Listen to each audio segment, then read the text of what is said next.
Selamat pagi, Sahabat Indonesia Pagi kembali hadir mengisi ruang informasi Anda, Saudara, di hari ini, hari Kamis 2 Juli 2026.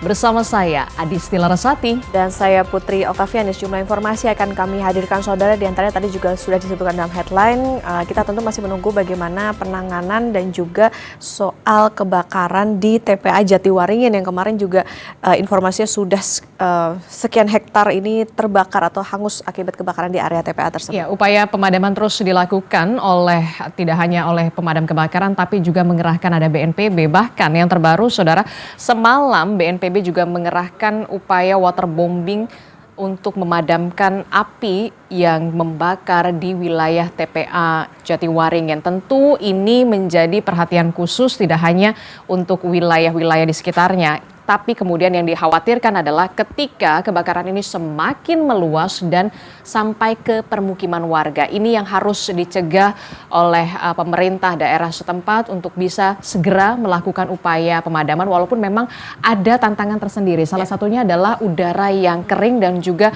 hembusan angin yang cukup kencang. Ini yang menjadi tantangan tersendiri dari upaya pemadaman di TPA Jatiwaringin. Nanti kita akan hadirkan informasi lebih lengkapnya di Sapa Indonesia pagi hari ini. Tapi Saudara, sebelum sampai ke sana kita ke informasi pertama dulu dari warga Indramayu, Jawa Barat yang dikejutkan dengan kebakaran yang melanda pabrik pengolahan kayu. Insiden di Desa Pilangsari, Kecamatan Jatibarang ini terjadi pada Rabu malam. Dokter mau ada 15. Kencangnya embusan angin dan banyaknya material yang mudah terbakar membuat api dengan cepat membesar. Besarnya kobaran api sempat membuat petugas kesulitan saat memadamkan api. Api baru bisa dipadamkan setelah 4 unit mobil dan belasan petugas damkar berada di lokasi. Tidak ada korban dalam insiden ini, sementara penyebab kebakaran masih diselidiki Polres setempat. Ini gudang pabrik kayu, Pak. Pabrik kayu, mungkin kronologisnya kami juga belum dipastikan. Nanti tim dari kepolisian akan mengidentifikasi, Pak. Korban belum tidak ada, Pak. Sampai sekarang belum ada korban, mungkin tidak ada lah itu korban. Kerugian masih belum bisa ditaksir, Pak. Masih belum nanti. Hingga Rabu malam, Saudara, kebakaran di TPA Jatiwaringin, Tangerang, Banten terus meluas. Upaya pemadaman terkendala angin kencang dan sulitnya akses menjangkau titik api.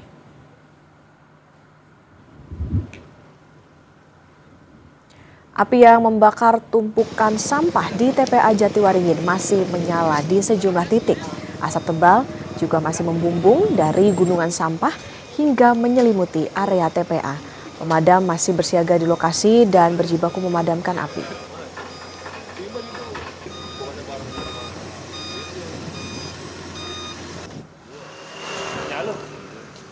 BNPB mengerahkan 1 unit helikopter waterbombing untuk mempercepat proses pemadaman. Banyaknya titik api dan kencangnya angin, serta sulitnya akses pemadam menjangkau titik api jadi kendala pemadaman. Teknik pemadaman waterbombing akan dilanjutkan hari ini dengan tambahan 2 unit helikopter. Pemerintah Kabupaten Tangerang juga telah menetapkan status tanggap darurat atas kebakaran yang melanda tempat pembuangan air Jatiwaringin. Pemkab juga telah menyiapkan 2 tempat pengungsian bagi warga yang terimbas asap kebakaran.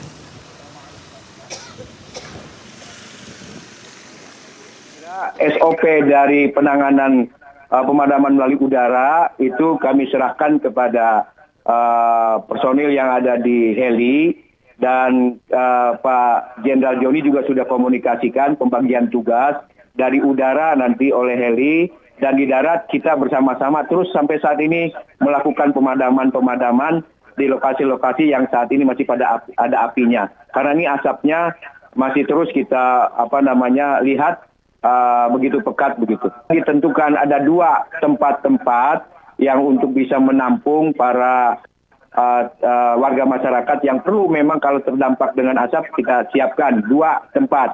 Satu di kantor kepala desa, satu lagi ada di hanggar yang aman dan jauh dari tempat asap tersebut. Sementara hingga Kamis dini hari, kobaran api masih terlihat di beberapa titik di TPA Jatiwaringin, Tangerang, Banten. Proses pemadaman pun masih terus dilakukan hingga kini. Dan berikut laporan jurnalis Kompas TV, Zevanya Situmeang bersama dengan juru kamera Adini Anissa dari TPA Jatiwaringin, Tangerang, Banten. Hingga Rabu dini hari, upaya pemadaman api di lokasi kebakaran TPA Jatiwaringin, Kabupaten Tangerang, Banten masih terus dilakukan. Sejumlah titik-titik api terlihat masih berkobar di tumpukan sampah yang menggunung tinggi di TPA Jatiwaringin ini. Kami perlihatkan situasinya hingga dini hari ini, bagaimana api masih berkobar di sejumlah tumpukan sampah di TPA Jatiwaringin ini, di mana kalau melihat informasi yang kami terima bahwa Bupati Tangerang ini memang juga sudah menaikkan status dari yang sebelumnya siaga ini menjadi darurat. Melihat selain api yang masih berkobar dan sulit dipadamkan, asap yang mengepul begitu tebal dan pekat ini yang menjadi salah satu alasan dinaikannya status menjadi darurat. Dan juga tadi kami juga sempat berbincang dengan petugas damkar, memang ada sejumlah kendala yang dialami dalam upaya memadamkan api, seperti misalnya material tumpukan sampah yang berbahan rata-rata mudah terbakar seperti plastik, kertas, dan lain sebagainya. Ini menjadi salah satu pemicu api sulit untuk dipadamkan. Kemudian juga angin yang cukup kencang, kalau dari pantauan kami juga ini yang membuat api merembet kemana-mana. Meskipun upaya pemadaman sudah dilakukan, seperti misalnya kemarin waterbombing dengan 1 helikopter sudah dilakukan, tapi memang ternyata masih kurang dan masih dibutuhkan. Yang dimana juga dari informasi yang kami terima, rencananya pagi hari nanti ini sudah disiapkan sebanyak 2 helikopter untuk melakukan kembali upaya waterbombing untuk memadamkan api yang masih menyala di tumpukan sampah TPA Jatiwaringin ini. Kemudian yang kedua, kalau kami lihat juga apabila memang diperlukan operasi modifikasi cuaca, ini juga akan dilakukan apabila memang cuaca pagi hari nanti ini cukup panas begitu ya, dilakukan operasi modifikasi cuaca. Sementara dari pantauan kami juga kurang lebih sebanyak 14 hingga 15 unit mobil pemadam kebakaran selama 1 hari kemarin ini juga sudah dikerahkan untuk melakukan upaya pemadaman api. Sementara demikian, dan kami akan terus pantau bagaimana update kelanjutan dari upaya pemadaman api di TPA Jatiwaringin, Kabupaten Tangerang, Banten. Zevanya Situmeang, Adini Anissa, Kompas TV, Tangerang, Banten. Dipicu persoalan rumah tangga, seorang pria melempar bom molotov ke arah warga di kawasan Rawabadak Selatan, Koja, Jakarta Utara. Pelaku ditangkap setelah polisi mengumpulkan bukti rekaman CCTV dan visum korban.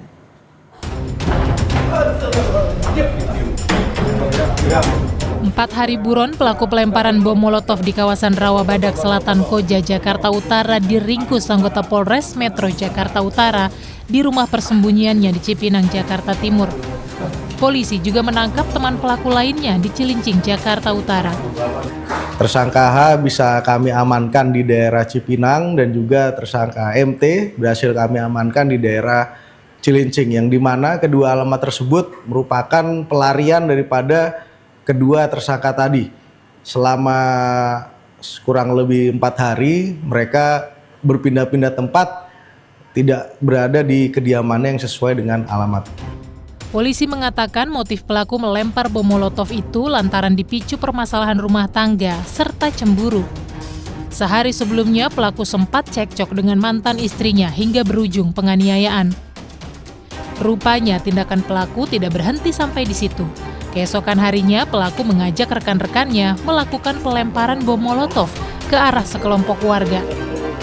Namun aksi pelemparan molotov itu ternyata salah sasaran. Seorang ibu yang tengah mengendarai motor justru yang terkena lemparan molotov. Akibatnya, keduanya menabrak tembok dan terjatuh karena menghindari ledakan. Kini kedua pelaku terancam hukuman 9 tahun kurungan penjara, sementara satu pelaku lainnya masih dalam pencarian. Niza Ramadika, Kompas TV, Jakarta. Kita beralih ke sorotan lain, Saudara. 9,4 kg ganja disita polisi dalam penggerebekan di Kecamatan Percut Setuan, Deli Serdang, Sumatera Utara. Satres Narkoba Polrestabes Medan meringkus seorang bandar narkoba jenis ganja di Kecamatan Percut Setuan, Deli Serdang. Pelaku jadi target polisi dalam 1 bulan terakhir lantaran teridentifikasi sebagai pemasok narkoba ke Kota Medan. Polisi menyita ada 9,4 kg ganja yang disembunyikan di semak-semak sekitar rumah pelaku. Ungkap sebanyak 9.475 gram ataupun 9 kilo lebih kita ungkap di semak belukar yang AA sembunyikan di luar rumah yang bersangkutan untuk mengelabui para petugas yang melakukan upaya paksa penggeledahan di rumah yang bersangkutan. Polres Timur Tengah Utara NTT telah memeriksa 3 orang oknum anggota DPRD yang diduga melakukan intimidasi terhadap Dr. Ica Pakainoni. Informasinya usai jeda, Saudara.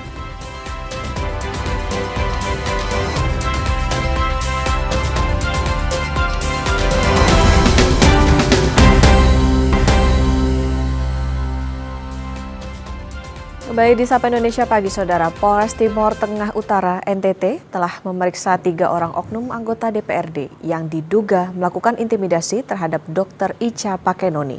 Penanganan kasus ini pun berkoordinasi dengan Polda NTT. 3 orang anggota DPRD TTU yang sudah diperiksa yakni Terensius Lazakar dari Partai Golkar, Nobertus Tubani dari Partai Kebangkitan Bangsa, dan Veronica Lake dari PDI Perjuangan. Ada 26 pertanyaan dari polisi untuk menggali dugaan intimidasi yang dilakukan terhadap Dr. Ica Pakainoni. Polisi juga sempat mengamankan barang bukti dari Rumah Sakit Leona untuk memudahkan proses hukum selanjutnya. Saat ini, Polres TTU sudah berkoordinasi dengan Polda NTT karena pihak keluarga korban menghendaki proses hukum ditangani langsung di Polda NTT.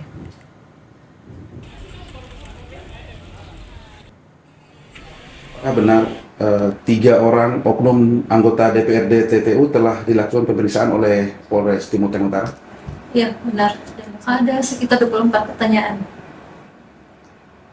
Kasus yang menyangkut Dr. Ica ini, apakah benar, Bu, sudah ditangani oleh pihak Polda?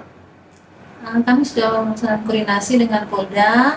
Informasi yang kami dapatkan bahwa dari keluarga korban akan buat laporan di Polda. Sementara itu, utusan Kemendagri dan Ditjen Otonomi Daerah hadir di TTU dan menggelar rapat tertutup dengan DPRD. Kedatangan utusan Kemendagri dan Ditjen Otda berkaitan dengan kasus meninggalnya Dr. Ica Pakainoni. Pimpinan DPRD TTU sudah memutuskan 3 anggotanya melakukan tindak pelanggaran etik berat sehingga melalui Badan Kehormatan DPRD sudah mendapatkan rekomendasi untuk mengusut kasus tersebut. Kami pimpinan DPRD bersepakat bahwa ini memenuhi unsur dalam kategori pelanggaran etik. Sehingga pada Senin tanggal 29 kemarin kami secara resmi merekomendasikan kepada Badan Kehormatan untuk bekerja sesuai dengan prosedur yang ada di Badan Kehormatan. DPRD dan Badan Kehormatan fokusnya pada yang sifatnya etik. Sedangkan hal-hal yang sifatnya pidana, biarlah itu menjadi domain dari aparat penegak hukum, dalam hal ini Polri. Saya ingat anak saya menelpon menangis menjerit, "Mama, ini saya sedang diintimidasi oleh anggota dewan. Saat ini saya sedang pilu, Mama." Sambil menangis, Nur Aziza, ibu kandung dari almarhumah Dr. Eliza Prinsila Utami Pakainoni, menceritakan momen memilukan saat buah hatinya menelpon sambil menangis histeris dan menjerit karena mengalami intimidasi oleh oknum anggota DPRD Timur Tengah Utara saat menangani pasien keracunan bisa ular. Sang ibu juga bercerita, meski tugas medisnya sudah sesuai prosedur, tekanan verbal yang dialami membuat putrinya mengalami trauma mendalam. Dari rasa ketakutan itu karena dia begitu berat terintimidasi, ditunjuk-tunjuk mukanya, dia katakan bahwa kamu catat saya anggota Dewan Komisi 3 yang membawahi Dinas Kesehatan dan bisa menghentikan operasional daripada rumah sakit ini. Sehingga anak saya ketakutan bagaimana kalau rumah sakit izin pelayanannya dibekukan. Itu yang menjadi beban berat dia. Jadi pada kesempatan hari ini anak saya akan pergi meninggalkan kami. Saya mencintai dia. Sebelum meninggal dunia, Dr. Ica meninggalkan surat untuk keluarganya. Paman sekaligus juru bicara keluarga mengungkapkan, dalam surat tersebut, almarhumah Ica menulis masih merasakan trauma mendalam saat kembali bertugas ke rumah sakit TTU.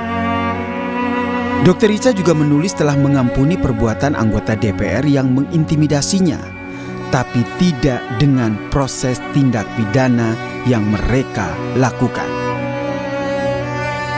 Tangan penyidik, tapi waktu itu penyidik tunjukkan isi suratnya itu pertama Ica memohon maaf kepada bapak, mama, dan adik. Dia gagal sebagai kakak.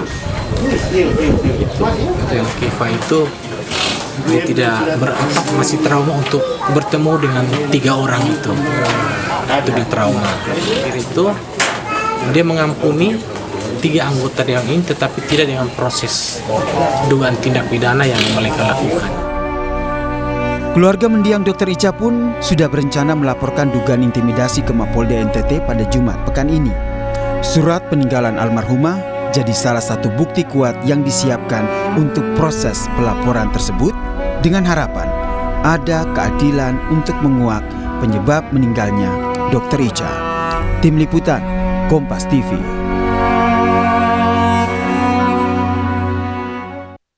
Presiden Prabowo Subianto mengingatkan bahwa hukum tak boleh disalahgunakan sebagai alat balas dendam politik. Hal itu disampaikan dalam upacara peringatan Hari Bayangkara ke-80 di kawasan Cikeas, Bogor, Jawa Barat.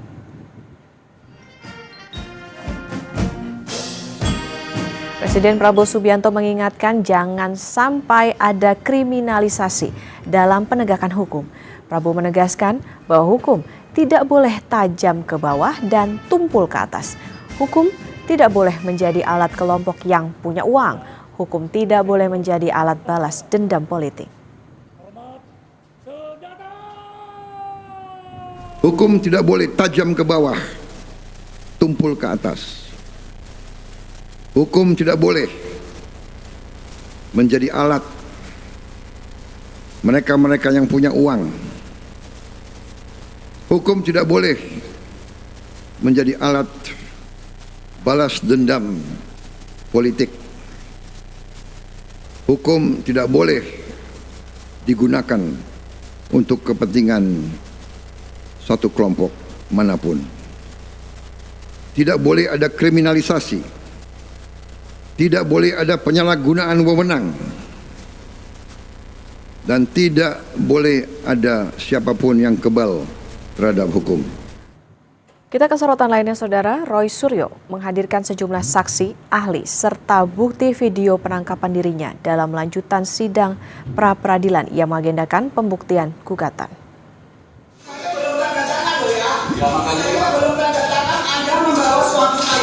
Ini adalah video pertama yang memperlihatkan penyidik masuk ke kamar pribadi Roy dan istrinya, perdebatan dengan keluarga, hingga proses Roy dibawa ke Rutan Polda Metro Jaya. Dari video ini, nampak istri Roy Suryo menolak menandatangani surat penangkapan Roy yang dibawa petugas. Hingga Roy dibawa rombongan aparat, menuju Polda Metro Jaya. Selain video penangkapan, Roy juga membawa 3 saksi ke persidangan. Ketiga saksi tersebut yakni sopir Roy bernama Hoiri, lalu Aida yang merupakan teman Hoiri dan Krisanti yang merupakan asisten pribadi mantan Wakapolri Ugroseno. Krisanti ikut ke Polda Metro Jaya saat Roy ditangkap. Pihak security tidak kita jadikan saksi. Ya, kenapa? Karena pihak security itu sekuritas saja tidak berani masuk rumah. Mereka hanya di bawah. Ya gitu. Jadi mereka percuma kalau nanti kita ajukan jadi saksi, kita juga nggak mau membohongi masyarakat. Nah, kebetulan saksi ini ada di kejadian ketika di atas ya, ketika menyaksikan betul saya tidak boleh ganti baju, saya tidak boleh cuci muka, mandi saja nggak boleh. Cuci muka aja nggak boleh, apalagi mandi. Jadi dia mengerti betul kejadian. Sebelumnya, Polda Metro Jaya selaku termohon dalam sidang pra-peradilan ini meminta hakim menolak seluruh permohonan Roy Suryo. Tim hukum Polda Metro Jaya menyatakan penangkapan dan penggeledahan Roy Suryo di kediamannya pada 19 Juni lalu adalah sah secara hukum. Penangkapan dan penggeledahan terhadap Roy Suryo telah dibekali dengan izin geledah berdasarkan penetapan Ketua Pengadilan Negeri Tangerang serta surat perintah dari Dirreskrimum Polda Metro Jaya tertanggal 19 Juni 2026. Kepolisian menilai dalil adanya pelanggaran prosedur yang diajukan Roy Suryo adalah tidak benar. Polda Metro Jaya memohon agar hakim menolak seluruh gugatan Roy Suryo. 1. Menolak seluruh permohonan pra-peradilan pemohon untuk seluruhnya. 2. Menyatakan tindakan penggeledahan yang dilakukan termohon berdasarkan penetapan Ketua Pengadilan Negeri Tangerang nomor 49/pen.p.izin.geledah 2025 PN Tangerang tertanggal 13 November 2025 dan surat perintah penggeledahan rumah dan tempat tertutup lainnya nomor SP-Romawi6/Res.1.24/2026 di Treskrimum Polda Metro Jaya tanggal 19 Juni 2026 adalah sah menurut hukum.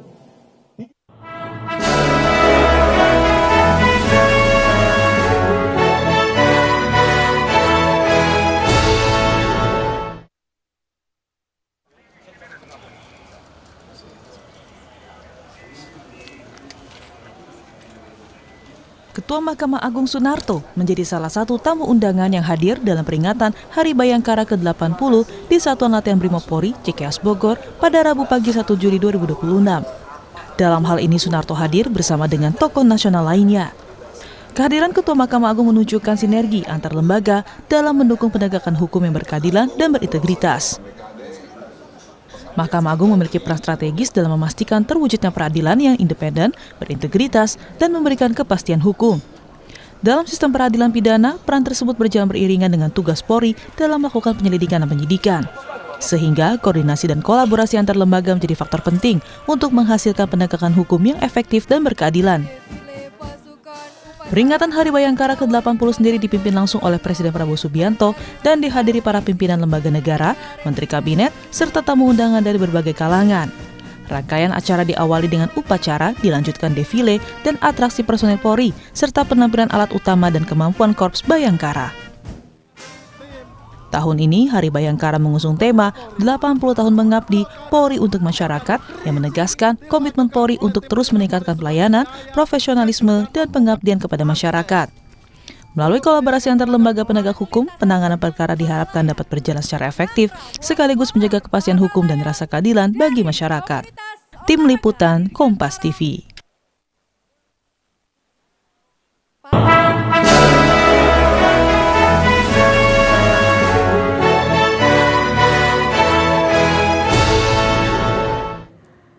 Kesepakatan damai yang alot antara Amerika Serikat dan Iran berdampak pada menurunnya harga minyak dunia. Terakhir, Presiden AS Donald Trump mengklaim Teheran telah meminta pertemuan, namun belum adanya kesepakatan. Apa dampaknya bagi Indonesia jika kesepakatan damai yang alot berujung menurunnya minyak dunia? Selanjutnya bersama Adisti Larasati.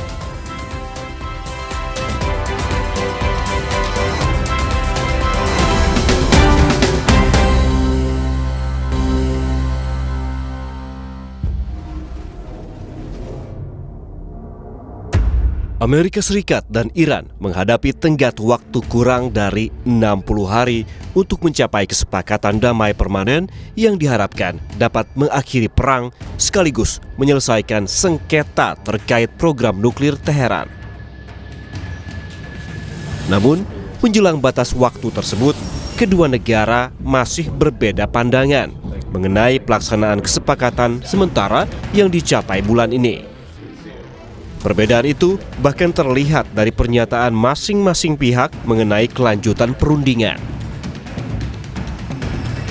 Presiden Amerika Serikat Donald Trump mengklaim Iran ingin bertemu untuk melanjutkan pembahasan damai. Trump bilang negosiator AS dalam perjalanan ke Doha, Qatar untuk pertemuan dengan Iran. You know, oil prices are way down. We hit $69 today. It was higher than that prior to the denuclearization of Iran fight that we have, which we're doing very well. There'll be a meeting on that tomorrow in Doha, and they're going to Qatar. I think they've already left, or they're just about getting ready to leave. So we'll see how that goes. But we're doing very well on that front. But the meeting in Doha is going to be perhaps important, perhaps not. We're going to find out. Namun, Teheran membantah klaim Presiden Donald Trump soal rencana pertemuan negosiator AS dengan Iran di Qatar. Juru bicara Kementerian Luar Negeri Iran, Esmail Beghai, bilang Iran tidak berencana mengadakan pertemuan dengan Amerika Serikat di tingkat manapun dalam beberapa hari mendatang. آنچه که در دوحه در احتمالاً فردا انجام خواهد شد گفتگو در مورد اجرای بندهایی از یادداشت تفاهم هست، از جمله بند مربوط به آزادسازی دارایی‌های محدود شده ایران که با طرف‌های قطری خواهد بود. لذا بازم تاکید می‌کنم هیچ نشستی در هیچ سطحی با طرف آمریکایی برای چند روز آینده ما برنامه‌ریزی نکردیم. Sementara, Kementerian Luar Negeri Qatar menjelaskan kehadiran utusan Amerika Steve Witkoff dan Jared Kushner di Doha untuk bertemu dengan mediator Qatar dan tidak akan ada negosiasi langsung dengan Iran. The U.S. envoy, Mr. Steve Witkoff and Mr. Jared Kushner are here in Doha to meet with the negotiators, with the mediators, meaning with the Qatari officials, and the talks will be around all regional issues which are of concern, including, of course, the negotiations with Iran, but also including Lebanon and other files in the region. So they are not here for direct negotiations with the Iranians or related meeting. Pakar strategi PPAU Marsma TNI Purnawirawan Agung Sasongko Jati mengatakan, dalam situasi seperti ini, Amerika Serikat membutuhkan kesepakatan damai. Pasalnya, Amerika Serikat mengalami kerugian besar dalam peperangan ini, sehingga hal itu membuat Amerika Serikat terdesak. Di dalam situasi seperti ini, Amerika itu menderita hal yang sangat rugi besar ya. Apa yang dia tuju dengan serangan tanggal 28 Februari bersama Israel, ternyata dia terjebak dalam suatu quagmire atau suatu kondisi yang membuat dia pilihannya tidak banyak. Dan untuk itu maka mereka meskipun dengan klaim menghancurkan Iran, banyak hal dihancurkan, banyak yang dibunuh, tapi kenyataannya semua tujuan objektifnya tidak tercapai. Iran survive dan sekarang Iran balik menekan dengan menutup Selat Hormuz ataupun mengancam menutup Selat Hormuz atau mengurangi volume minyak keluar dari Selat Hormuz atau energi keluar dari Selat Hormuz, membuat Amerika menjadi terdesak. Di tengah perhatian pelaku pasar terhadap kemungkinan dimulainya kembali perundingan antara Amerika Serikat dan Iran di Doha, Qatar, harga minyak dunia bergerak fluktuatif pada Selasa 30 Juni 2026. Menteri Keuangan Purbaya Yudisadewa yakin harga bahan bakar minyak nasional akan turun seiring dengan terkoreksinya harga minyak dunia. Hal ini disampaikan Purbaya saat ditanya wartawan soal penyebab naiknya data inflasi bulanan. Saya harapkan sih nanti setelah harga minyak dunia kan udah turun pelan-pelan juga kan, harga pertama saya yakin akan turun pelan-pelan itu sesuai dengan harga minyak dunia. Jadi itu tekanan ke inflasi akan segera berkurang. AS dan Iran sebelumnya menyepakati memorandum yang berisi 14 poin pada 17 Juni lalu untuk menghentikan sementara konflik yang sempat mengganggu arus distribusi minyak melalui Selat Hormuz. Selat Hormuz merupakan jalur pelayaran strategis yang berada di antara Oman dan Iran. Sekitar 20% perdagangan minyak dunia melintasi perairan sempit tersebut, sehingga setiap gangguan di kawasan ini dapat berdampak besar terhadap pasokan energi global. Saudara, Amerika Serikat dan Iran menghadapi tenggat waktu kurang dari 60 hari untuk mencapai kesepakatan damai permanen yang diharapkan dapat mengakhiri perang sekaligus menyelesaikan sengketa terkait dengan program nuklir Teheran.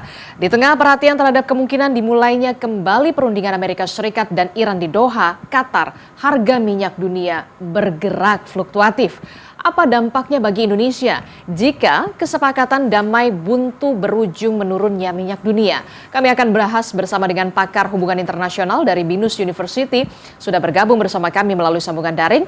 Ada Mbak Tia Mariatul Kiptia dan juga pengamat kebijakan publik ada Mas Agus Pambagio. Selamat pagi, Assalamualaikum Mbak Tia dan juga Pak Agus. Selamat pagi, Waalaikumsalam Mbak Disti. Ya, saya ingin ke Mbak Tia dulu. Mbak Tia, kalau kita lihat ya, upaya perdamaian Amerika Serikat dan juga Iran ini kita lihat kembali gagal lagi.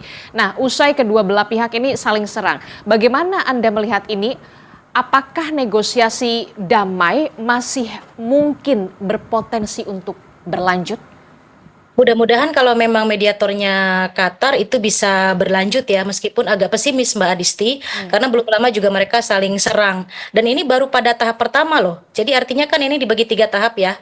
Pertama adalah kesepakatan untuk ceasefire permanen, tapi berulang kali saya menyatakan bahwa untuk menuju ke arah ceasefire permanen saja, kita sebetulnya masih 50-50. Kenapa saya katakan 50-50? Karena memang Amerika terutama dan ada faktor eksternal yaitu Israel yang sering memicu. Belum lama juga kan Israel menyatakan akan membunuh Ayatollah Mujtaba. Nah itu tentu membuat Iran marah begitu ya. Jadi ada saja pemantiknya yang membuat proses perdamaian permanen ini cukup terganggu. Belum lama juga ternyata tiba-tiba diserang kapal Singapura oleh Iran dan ternyata itu memicu kemarahan Amerika Serikat sehingga ada serangan kembali. Nah ini yang disebut saya 50-50, artinya memang ke arah ceasefire, ke arah perjanjian permanen itu kita masih pesimis. Saya melihatnya bahwa ini seperti ceasefire begitu ya, hanya penghentian sementara saling serang menyerang antara Amerika Serikat dan Iran. Dan ini belum sampai 60 hari ya Mbak Adisti. Nanti dilanjutkan lagi dengan proses agreement yang berkaitan dengan pencairan aset Iran, kemudian pencabutan sanksi. Nah itu saya pikir di situ juga akan clash kembali. Saya tidak yakin Amerika Serikat akan memenuhi semua tuntutan berdasarkan 14 poin dari Iran. Tapi kita lihat nanti kalau misalnya terus mereka terjadi seperti ini, fluktuatif begitu ya, harga minyak tentu akan fluktuatif juga. Jadi memang minyak ini karena sumbernya mostly dari Timur Tengah, dan kita selama ini melihat bahwa kawasan ini juga tidak terlalu penting begitu ya. Tapi padahal penting begitu. Nah ini tentu selama mereka fluktuatif kondisinya, maka harga minyak pun fluktuatif. Sekarang ada di kisaran berapa Mbak Adisti? 72 sampai 74. Sementara APBN kita bisa aman ada di kisaran 70. Sedikit lumayan tidak terlalu signifikan. Tapi hati-hati kalau mereka tensinya naik lagi, ini bisa di kisaran 80 dan sudah tidak bisa diselamatkan kalau misalnya kisaran harga minyak dunia itu di kisaran 100.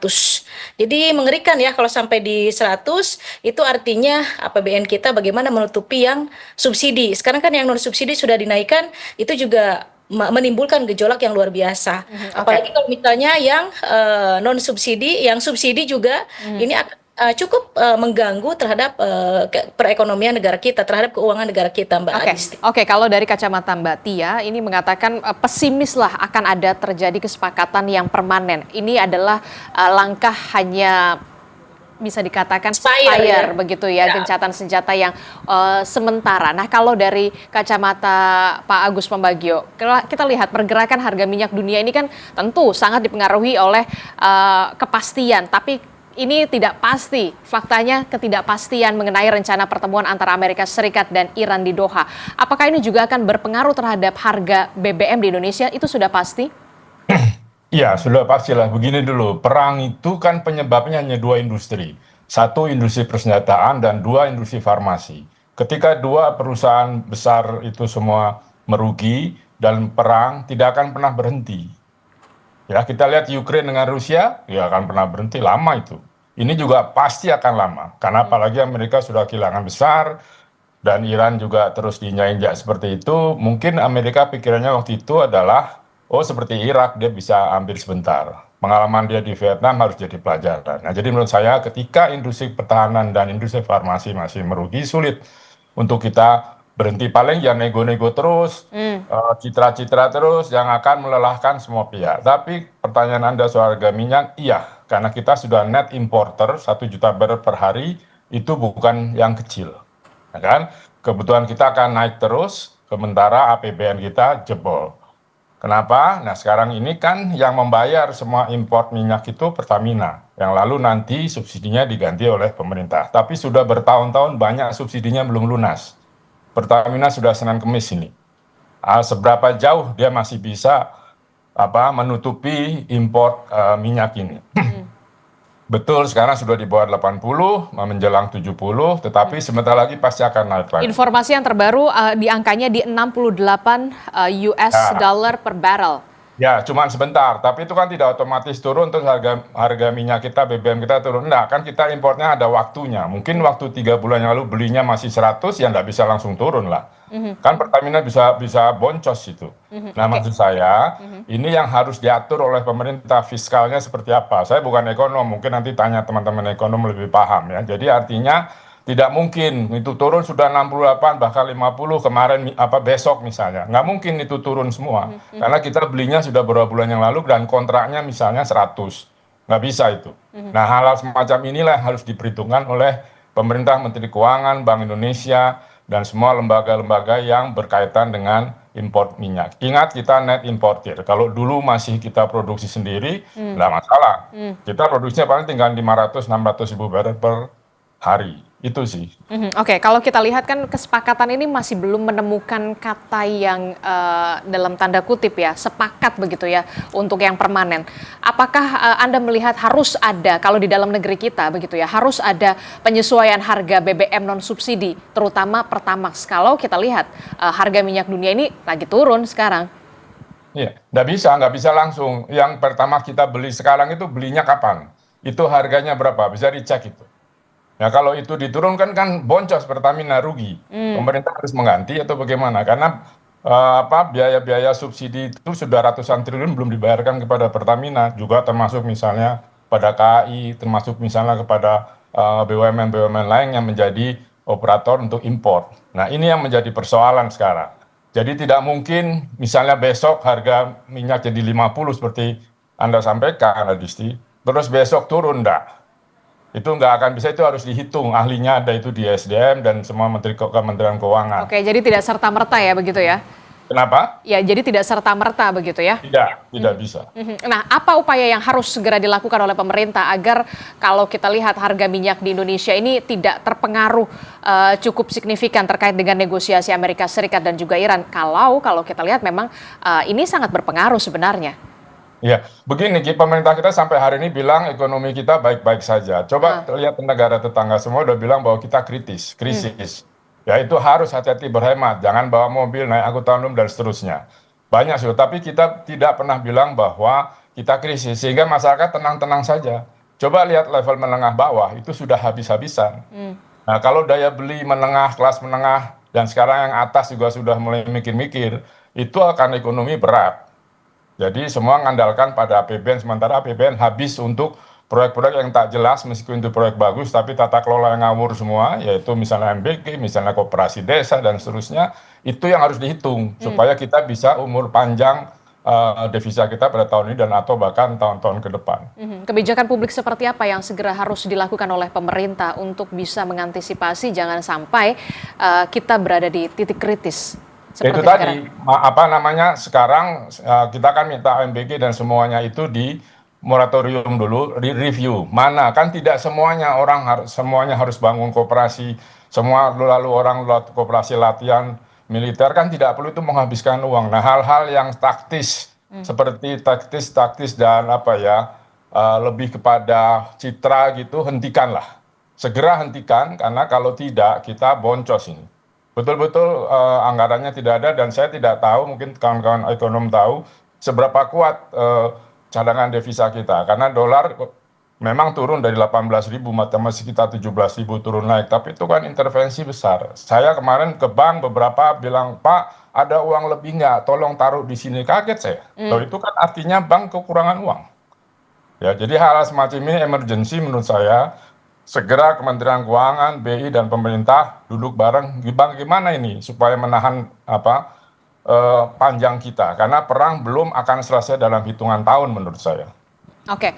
Ini kalau tadi Anda mengatakan soal kebijakan publik, tapi komunikasi publik seperti apa yang kemudian harusnya dilakukan oleh pemerintah untuk bisa tidak hanya soal menenangkan publik saja? Ya, artinya begini, jangan memunculkan program-program baru yang sebetulnya kita tidak tahu sebetulnya untuk apa, tata kelolanya seperti apa, underlying-nya seperti apa. Ya, jadi dan juga jangan dengan janji-janji. Jangan istilahnya omon-omon, lakukan. Jadi apa yang akan dilakukan, lakukan, terus kita lihat bagaimana efisiensinya. Kita harus efisien ini, tidak bisa tidak. Ya, karena ya itu tadi, bagaimana, coba lihat Anda ke pasar, Anda ke toko-toko mall dan sebagainya kan sunyi. Orang jalan di mall untuk olahraga dan makan saja, tidak untuk belanja. Nah, hal semacam ini yang menurut saya perlu segera direview tim ekonomi pemerintah, mana program yang baik yang bisa dipertahankan, ada underlying-nya, ada tata kelolanya, mana yang tidak, hentikan saja. Dan tolong BPK mulai bergerak untuk mengecek semua pengeluaran pemerintah, ada yang aneh atau tidak. Kalau tidak, tolong itu dihentikan dulu atau beri catatan, nanti harus diurus dengan baik. Oke, itu dari catatan dari Anda, Pak Agus Pambagio, soal pemerintahan kita begitu untuk di dalam negeri. Tapi untuk di luar negeri, Mbak Tia, apa saja sebenarnya isu yang menjadi ganjalan dalam pembicaraan di antara kedua belah pihak, antara Amerika Serikat dan juga Iran? Selain kalau kita lihat lagi-lagi Israel ini yang bisa dibilang seperti duri dalam daging. Ya, sebelum ke arah sana saya mau mengatakan terlebih dahulu sepakat dengan 100% sepakat dengan apa yang dikatakan oleh Pak Agus Pambagio, karena meskipun saya berfokus pada masalah IR Studies atau International Relations Studies, tapi kita sama-sama Mbak Adisti menyuarakan bahwa segera terjadi perdamaian. Kenapa menyuarakan itu? Karena saya sebagai akademisi turut merasa khawatir dengan kondisi ekonomi domestik sebetulnya. Jadi bukan melulu kita bicara persoalan Iran dan Amerika Serikat, dan ada Israel di dalamnya, mereka negara-negara yang mampu. Iran walaupun di bawah sanksi ekonomi, kita sudah tahu ketahanannya seperti apa.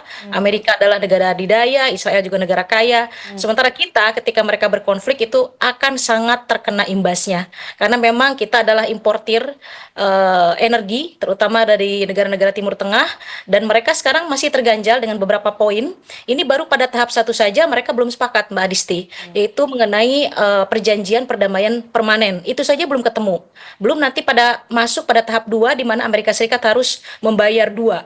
Satu adalah membayar kerusakan akibat penyerangan Amerika Serikat terhadap Iran. Kemudian kedua harus mencabut sanksi. Berikutnya harus mencairkan aset. Itu 3, berat buat Amerika Serikat. Belum masuk pada tahap agreement di bidang nuklir dan juga front Iran. Nah, yang paling berat Mbak Adisti itu adalah di bagian tahap 3. Kalau misalnya tahap 2 mungkin bisa ada diskusi bagaimana cara pembayarannya, bagaimana pencabutan sanksi apakah total atau tidak, bagaimana Iran sekarang ini setelah peace agreement ini bisa menjual minyaknya secara bebas, itu masih bisa dibicarakan. Tapi persoalan uranium dan juga front, yaitu front Iran di Lebanon misalnya Hezbollah itu agak susah karena itu melibatkan Israel. Israel sebagai negara tentu saja dia tidak ingin negaranya merasa terancam. Sementara selama ada Hezbollah di Lebanon itu akan terjadi juga penyerangan, saling serang kedua belah pihak antara Israel dengan Lebanon. Nah, ini juga akan susah pada tahap ketiga. Tapi belum sampai ke tahap 3, tahap 1 saja sudah susah Mbak Adisti. Nah, makanya tadi saya bilang 2 hal dari Pak Agus Pambagio ini saya setuju sekali. Satu, perang ini akan berlangsung masih lama. Tiba-tiba bisa terjadi serangan dan kita kembali akan disibukkan. Yang kita fokuskan, kenapa fokus dengan isu Iran Amerika Serikat ini bukan melulu tentang mereka sekali lagi, tapi efek ekonomi ke kita. Yang kedua adalah itu tadi. Mohon bisa tidak ya pemerintah untuk bisa memilah mana program yang bermanfaat untuk rakyat, hal-hal teknis, branding, pencitraan, di-keep dulu, tidak usah direalisasikan dulu, dan kita fokus bagaimana tidak terjadi inflasi saja, itu sudah bagus, karena memang dari kelas menengah, kebetulan saya sedang riset Mbak Adisti, mengenai geopolitik dan efeknya terhadap perekonomian Indonesia, itu luar biasa efeknya, dan yang paling terpenting adalah dari kasus geopolitik ini, yang paling terkena dampaknya itu yang tadi Pak Agus katakan adalah kelas menengah. Jadi kelas bawah tidak terlalu terasa, kelas atas apalagi begitu ya. Ini kelas menengah kena sekali. Sementara kita mostly Indonesia itu adalah kelas menengah. Iya. Iya Mbak Adisti. Oke, ini adalah paling tidak ini sangat signifikan yang terjadi di Amerika Serikat dan juga Iran yang masih menemui belum ada tanda-tanda kesepakatan kelas menengah yang di Indonesia yang tampaknya makin terengah-engah begitu ya Mbak Tia dan juga Pak Agus. Nah, kalau Anda melihat Mbak Tia maju mundurnya soal kesepakatan damai Amerika Serikat dan juga Iran, siapa sebenarnya yang paling diuntungkan dari posisi ini? Kalau dari poin Iran, kita melihat bagaimana poin-poin itu. Pertama, sanksi dicabut. Sudah pasti Iran nanti akan bebas menjual minyaknya. Jadi pasarnya itu nanti tidak hanya Cina dan Rusia saja. Tapi tiba-tiba Trump kan kemarin, belum lama 2 hari lalu kalau tidak salah, saya melihat di salah satu international news, dia menyatakan Iran belum bisa bebas menjual minyaknya. Loh, belum apa-apa sudah ingkar, kan sudah ditanda tangan. Artinya kalau sudah ditanda tangan peace agreement ini, harusnya Iran sudah bisa bebas menjual minyaknya. Tapi ternyata Trump mengatakan bahwa Iran belum, baru Cina saja yang boleh beli. Nah, itu juga kan tanda-tanda menyalahi peace agreement begitu ya. Sudah terlihat begitu ya.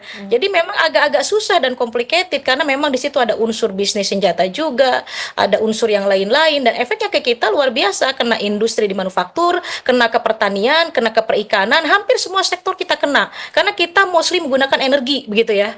Jadi kita belum proses renewable energy belum terjadi, kemudian kita perikanan kena karena memang nelayan kita mencari minyak, mencari ikannya dari solar.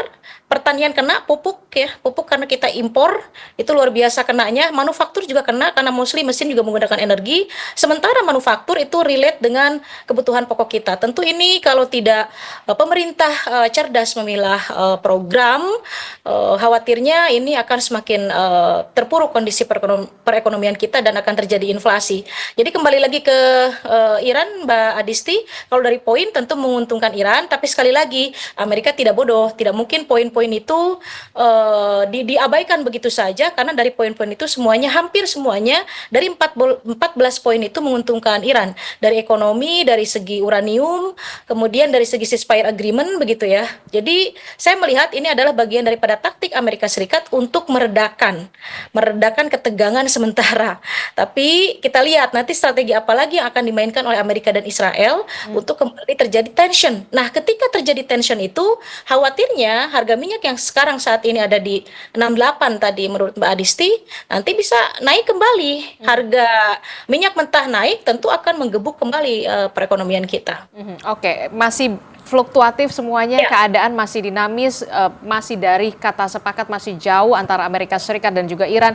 Tahapannya masih panjang kalau menurut Mbak Tia. Nah, ini yang harus diwaspadai nih Pak Agus dari sisi Indonesia yang kita tahu kita punya dampak yang sangat signifikan soal energi di sana. Apa yang harus segera diantisipasi atau apa yang harus segera disiapkan oleh pemerintah? 3 poin kritis Anda, Pak Agus. Ya, satu, segera revisi susunan kabinet pemerintah, karena itu boros sekali ya. Kedua, juga janji-janji yang disampaikan itu tolong dipilah lagi dan tidak asbun gitu ya, karena kalau itu masyarakat mendengar terus tidak direalisasikan itu akan bergejolak juga. Nah, yang ketiga, semua pembiayaan yang di luar yang biasa kita tempuh sepanjang tahun, katakan setelah merdeka ini, tolong itu dihentikan dulu dan utamakan bagaimana masyarakat bisa hidup. Karena sekarang misalnya kena PHK akan nambah 2 industri raksasa, otomotif akan hengkang dan sebagainya, itu artinya lampunya sudah bukan kuning tapi sudah merah. Tolong bahwa sampaikan, Presiden bisa menyampaikan bahwa kita harus prihatin, kita sedang pada ini, mari kita sama gitulah mengajak, jangan bilang kita aman saja. Karena orang Indonesia sangat mendengar pimpinannya, terlepas dari itu politik atau apa. Karena jadi artinya kita ini harus berhati-hati karena cadangan devisa kita ada yang bilang tinggal beberapa hari dan beberapa minggu, nggak jelas. Ini kawan-kawan ekonom nanti mungkin bisa menjelaskan, tetapi keresahan ini harus dihilangkan, dibangun dengan yuk mari sama-sama kita hadapi ini, karena tadi Mbak Tia bilang renewable energy belum ada. Renewable energy itu energi mahal, jadi B50 itu akan lebih mahal daripada kita import. Karena apa? Ya tidak sustain gitu kan. Kalau yang B50 nanti kita rebutan dengan pangan ini, sawitnya, dengan kosmetik. Nah itu juga dihitung dulu berapa sebetulnya memproduksi B50 untuk menghalangi supaya orang tidak beli Pertamax yang impor. Ya ini yang harus dihitung dengan baik. Semua itu kita harus hati-hati untuk memperpanjang kehidupan nyaman kita selama ini. Itu dulu. Oke, kalau dari segi jangka panjang, kebijakan publik seperti apa yang diharapkan sebenarnya dari pemerintah begitu ya? Kalau kita lihat kesepakatan antara Amerika Serikat dan juga Iran ini masih panjang. Ya, gini, di era sekarang ini kebijakan publik dan hukum itu hampir tidak ada gunanya. Ya, karena apa? Perintah dari pimpinan itu harus dijalankan. Dan itu ketika dijalankan, underlying-nya tidak ada, tata kelolanya belum dites, dan sebagainya menyalahi. Sehingga ini harus kembalikan dulu. Mari kita pimpinan, presiden, dan semua kabinetnya ketika menetapkan sesuatu itu dipikirkan dengan baik. Ya, jangan asbun, lalu dijalankan, lalu berantakan. Nah ini yang menurut saya kebijakan ini yang harus dikembalikan lagi. Kan kebijakan disampaikan harus ada underlying, harus ada peraturannya. Ya kan, setelah itu baru kebijakan dilakukan, dimonitor dan sebagainya, direvisi. Gitu. Jadi jangan lakukan dulu langkah-langkah pelaksanaannya, tetapi kebijakannya nggak jelas. Tetapi underlying hukumnya tidak jelas. Nah ini yang terjadi sekarang. Oke, terakhir saya mau ke Mbak Tia. Mbak Tia, 3 poin kritis Anda. Ya, sepertinya sama dengan Pak Agus ya. Sebetulnya saya bicara banyak juga tentang Iran, Amerika, Israel, dan tiga negara itu adalah merupakan partner juga dalam beberapa riset saya, dan berkunjung ke 3 negara itu menjadi kawan baik, tapi tetap dalam hati saya sebagai akademisi pay attention sangat besar terhadap kondisi perekonomian kita. Satu, tolong pilah program yang betul-betul bermanfaat. Jangan egois, kalau perlu di skip dulu yang memang tidak memberikan kontribusi langsung terhadap rakyat, karena yang merasakan langsung dampak dari geopolitik ini adalah rakyat begitu, terutama kelas menengah begitu ya. Itu yang pertama. Jadi memang harus betul-betul hal-hal yang branding, pencitraan, kepentingan politik untuk 2029 itu di skip dulu. Rakyat nomor 1. Ini adalah TV nasional, sekaligus juga responsibility saya sebagai akademisi. Tidak ada atribut apapun Mbak Adisti di tubuh saya.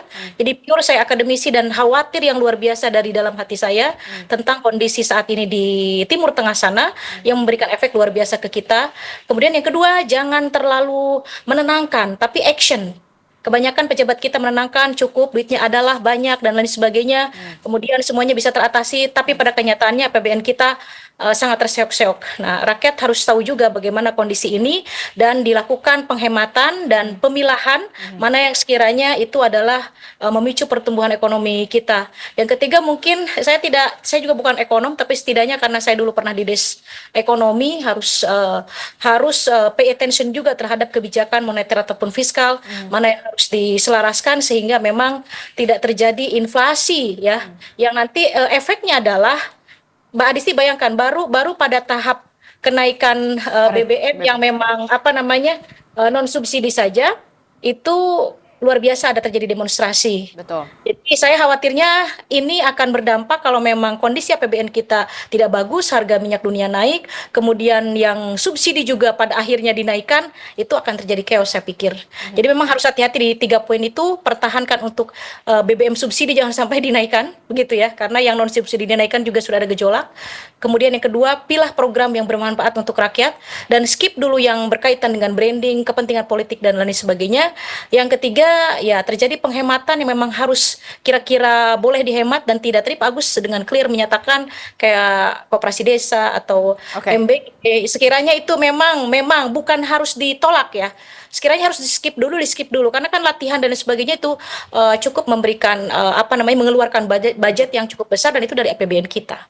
Oke, kita akan tunggu bagaimana langkah pemerintah untuk bisa segera bersiap-siap untuk menghadapi situasi saat ini. Terima kasih pakar hubungan internasional dari BINUS University, Mbak Tia Mariatul Kiptia, dan juga ada pengamat kebijakan publik Pak Agus Pambagio telah bergabung bersama kami. Sehat selalu. Assalamualaikum. Selamat pagi.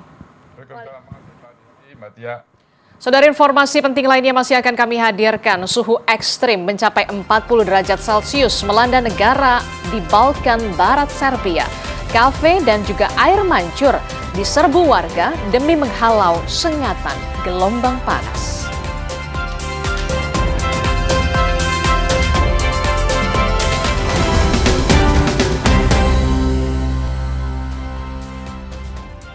Saya Disti Larasati masih menemani Anda dalam Sapa Indonesia Pagi. Saudara, warga Palestina menggelar prosesi pemakaman bagi 3 korban yang tewas akibat serangan Israel di jalur Gaza Selatan.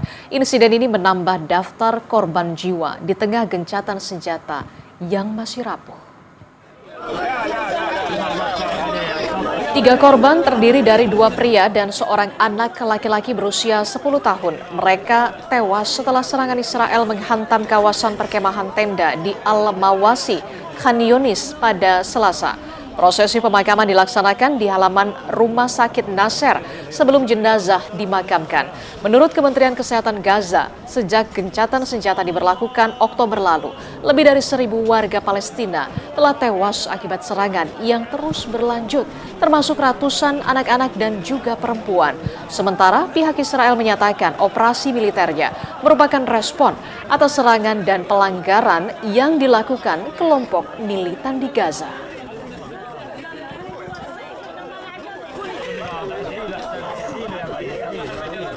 Serangan drone Rusia kembali menghantam wilayah Kherson, Ukraina. 3 warga sipil dilaporkan tewas, termasuk seorang remaja perempuan berusia 18 tahun.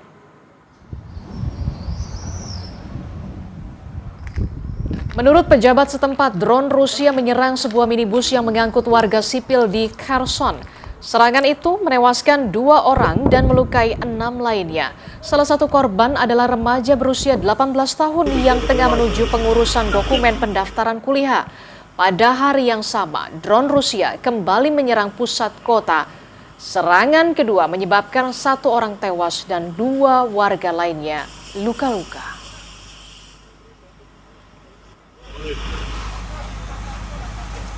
Їхала на роботу о 7 годині на маршрутці.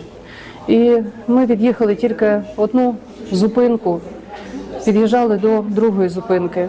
І дрон цілеспрямовано вдарив в бік маршрутки, там, де сиділи люди. Поряд зі мною сиділа моя дочка, 18 років, Світлана. 14 orang anak meninggal dunia setelah atap sebuah tempat bimbingan belajar runtuh di Lahore, Pakistan.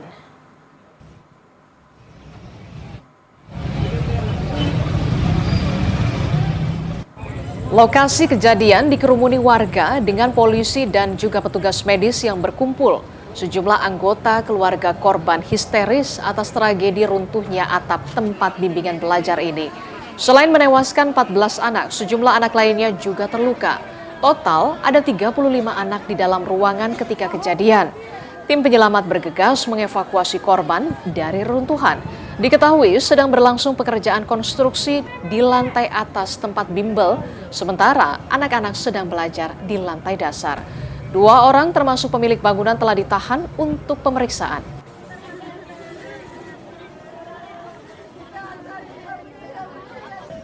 इसमें से जो हमारे जो बच्चे हैं आसपास के मोहल्ले के 14 जो हैं वो शहीद हो चुके हैं, अल्लाह को प्यारे हो गए हैं, और दूसरे जो हैं टीचर हैं और दूसरे बच्चे जो हैं वो अभी इलाज हैं, हॉस्पिटल में एडमिट हैं। Kita beralih ke sorotan lain, saudara. Polisi dan militer Afrika Selatan dikerahkan secara besar-besaran untuk meredam kerusuhan dan penjarahan di Johannesburg. Puluhan orang ditangkap dalam aksi yang menargetkan warga negara asing. Aparat keamanan menembakkan peluru karet dan menangkap puluhan terduga penjarah di sejumlah kawasan. Petugas juga menyita barang hasil jarahan dan mengamankan lokasi yang jadi sasaran massa. Kerusuhan dipicu demonstrasi anti-migran yang berujung aksi kekerasan. Presiden mengutuk serangan terhadap warga asing. Received reports of looting in the Jeppe area. Members responded and managed to disperse the crowds that were gathering around businesses that have closed. We know that officially marches had long ended, and it's just a question now of clearing the criminal element that's looting around in these areas. We are now proceeding to Alex, where we are also seeing some looting starting, and we hope to disperse the crowds there and get everything back to normal as quick as possible. Seiring meningkatnya suhu laut, semakin banyak burung laut mati yang terdampar di pesisir pantai California, Amerika Serikat. Sejumlah peneliti khawatir kematian burung-burung tersebut dapat memperburuk seiring terjadinya El Nino. Banyak burung laut mati kelaparan karena gelombang panas laut yang terus berlanjut di lepas pantai California. Kematian massal burung laut terjadi secara berkala dan tidak semua kematian burung laut di lepas pantai California tahun ini terkait dengan gelombang panas laut. Namun demikian, kematian massal semacam itu menjadi lebih sering terjadi seiring dengan pemanasan bumi dan pemanasan laut. Otoritas setempat mengatakan bulan Juni mengkonfirmasi bahwa El Nino telah terbentuk dan diperkirakan akan tumbuh hingga mencapai kekuatan historis.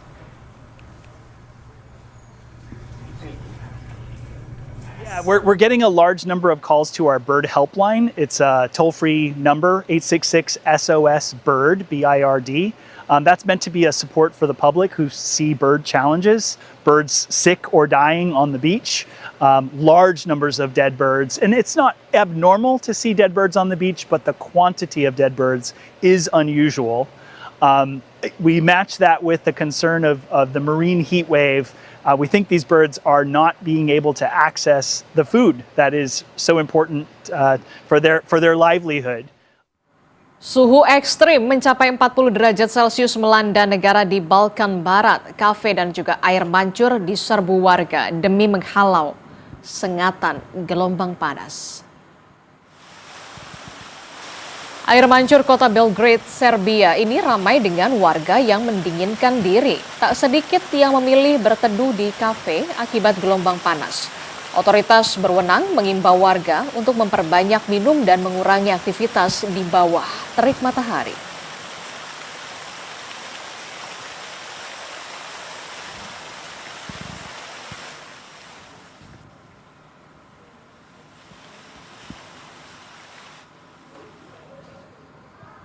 Sementara di Wina, Austria, saudara, gelombang panas membuat permintaan kipas angin dan alat pendingin ruangan melonjak. Stok kipas angin dan pendingin ruangan di seluruh penjuru kota dilaporkan ludes. Warga Wina kini harus berjuang ekstra untuk menghadapi gelombang panas dengan keterbatasan alat pendingin.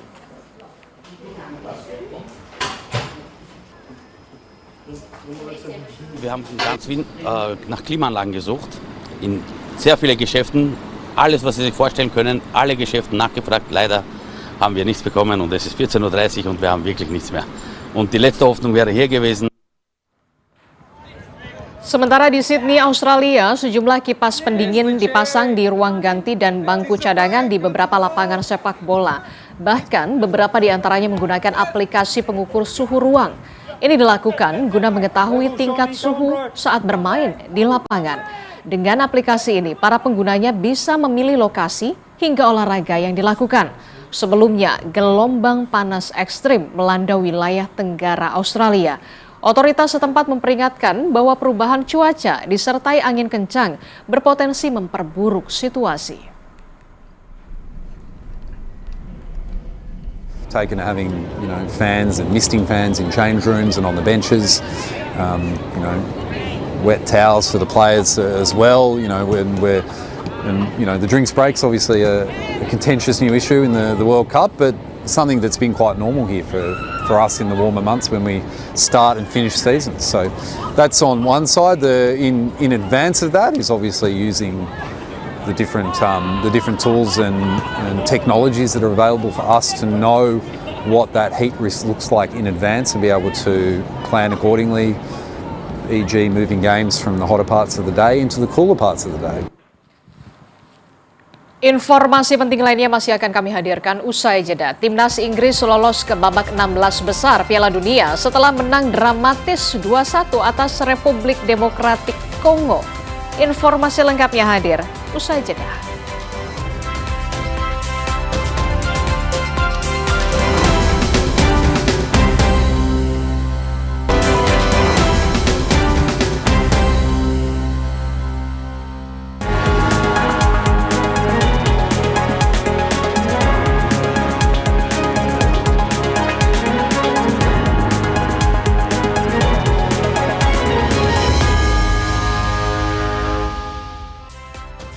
Saatnya Anda menyaksikan Kompas Bisnis, saudara, bersama saya Yan Rahman. Sempat ditarik, Kementerian Keuangan kembalikan dana dari saldo anggaran lebih atau SAL sebesar 281 triliun rupiah ke Himpunan Bank Milik Negara atau Himbara.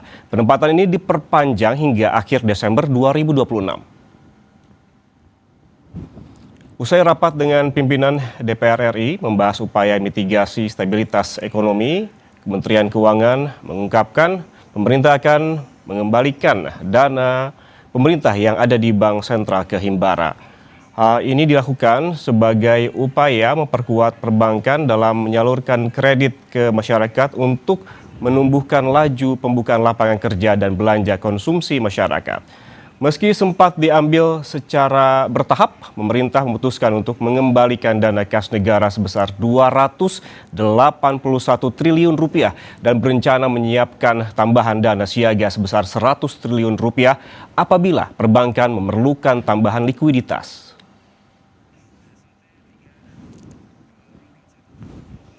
Setelah dievaluasi, diambil kesimpulan bahwa dana pemerintah di perbankan akan dikembalikan lagi, yang kemarin 281 triliun akan dikembalikan lagi 281 triliun dan diperpanjang hingga akhir 2026, Desember 2026. Di samping itu ada tambahan 100 triliun sebagai standby in case diperlukan dan memang perbankan masih memerlukan likuiditas untuk menyalurkan kredit. Sebelumnya, Saudara, Menteri Keuangan Purbaya Yudisadewa bilang ini akan kembali menempatkan saldo anggaran lebih atau SAL di Bank Milik Badan Usaha Milik Negara atau Bank Himbara. Hal ini dilakukan setelah dana sempat ditarik kembali oleh pemerintah. Menurutnya, penyuntikan kembali dana SAL perlu dilakukan setelah bank-bank Himbara melaporkan sudah mengalami kekeringan likuiditas. Yang masalah Himbara, ada yang ribet kemana, siapa yang nanya ya? Ada yang nanya tuh, itu kan di sana udah mulai kekeringan likuiditas. Saya bilang ke mereka, saya akan kembalikan lagi uang pemerintah ke Himbara. Bahkan saya tambah, tadinya 200 tambah saya tambah 100. Nanti ada yang 100 sampai 75 sampai 100 lebih fleksibel. Jadi akan cukup likuiditas di sektor perbankan kita. Jadi harusnya bunga di pasar akan turun. Ekonomi siap lari lagi. Sebelumnya, Saudara, pada September 2025, selang beberapa hari saja usai dilantik, Menteri Keuangan Purbaya Yudi Sadewa menyalurkan dana SAL yang merupakan anggaran kas negara yang disimpan oleh Bank Indonesia. Dengan rincian BRI, Mandiri, dan BNI sebesar 55 triliun rupiah, BTN 25 triliun rupiah, dan BSI sebesar 10 triliun rupiah. Sementara pada Maret 2026, pemerintah kembali menyuntikkan dana sebesar 100 triliun rupiah, namun tidak dirinci seperti apa penempatannya. Hal itu dilakukan demi meredam kenaikan imbal hasil surat utang imbas eskalasi Timur Tengah yang kian memanas.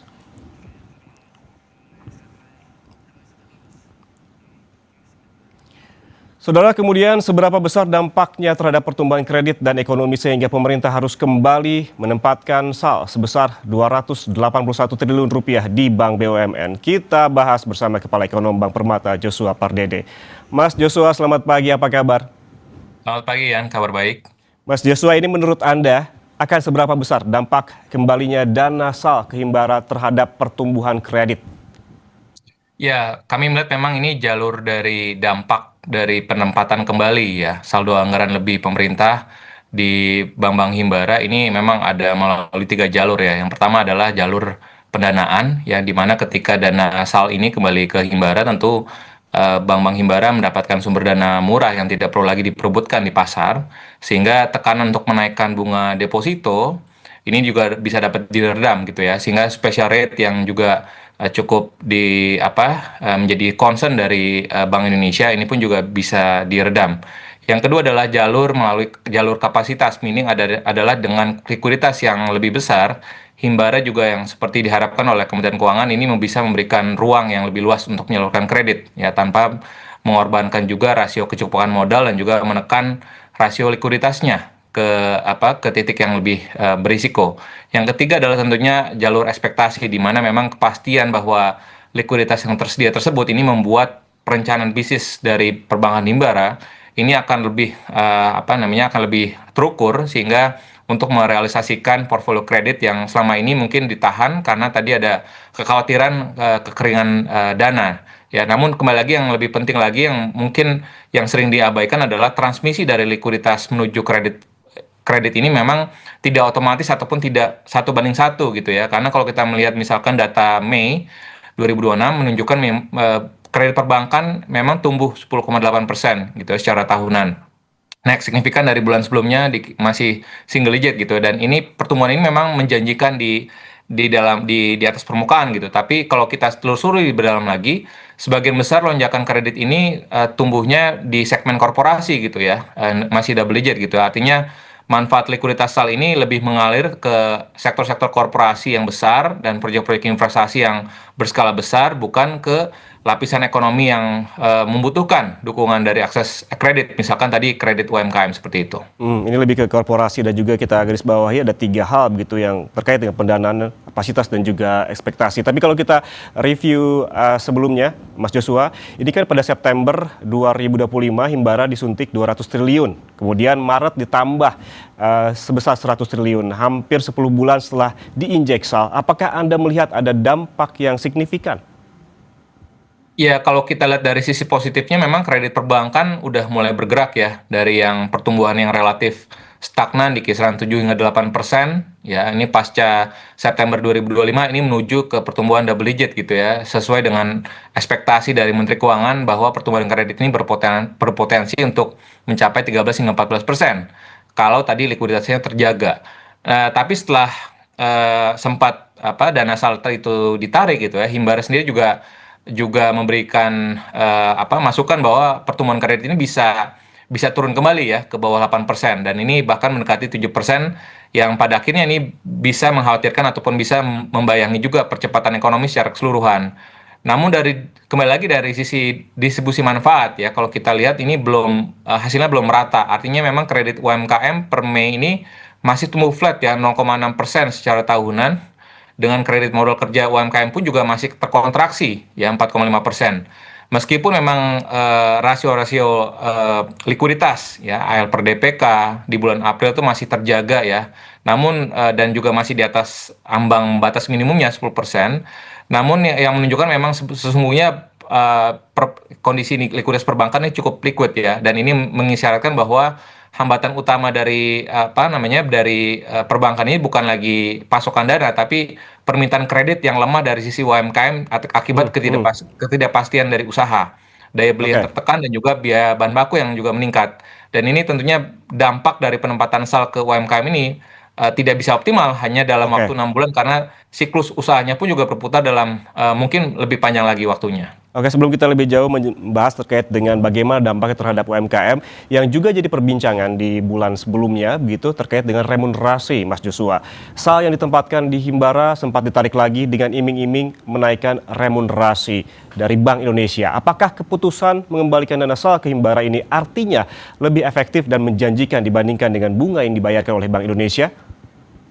Ya, memang kalau kita melihat dari kalau ini kan berdasarkan kesepakatan dengan DPR ya, yang dimoderasi oleh Pak Dasko dan juga dihadiri juga oleh Pak Gubernur BI dan juga Pak Menkyu ya, tanggal 6 Juni yang lalu.